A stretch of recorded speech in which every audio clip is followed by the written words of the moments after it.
Hello guys, എന്നിപ്പോൾ ഇത്തരം അടിച്ചിട്ടുണ്ട് കേട്ടോ. അവനെ ഞാൻ അടിക്കുന്നുണ്ട്. ഒരു 1v4 ആയിട്ടാണ് കേട്ടോ കാണിക്കുന്നത്. എല്ലാവരും രണ്ട് ഹേവിങ് ആണെങ്കിൽ എല്ലാവരും സബ്സ്ക്രൈബ് ചെയ്യാം കേട്ടോ.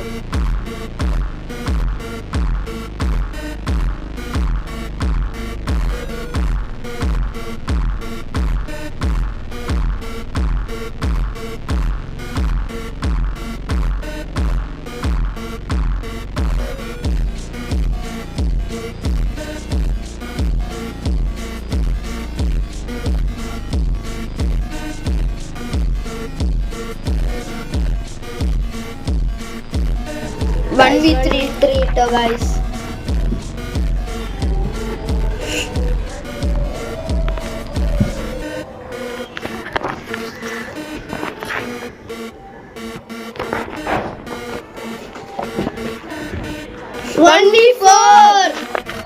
One v four bro.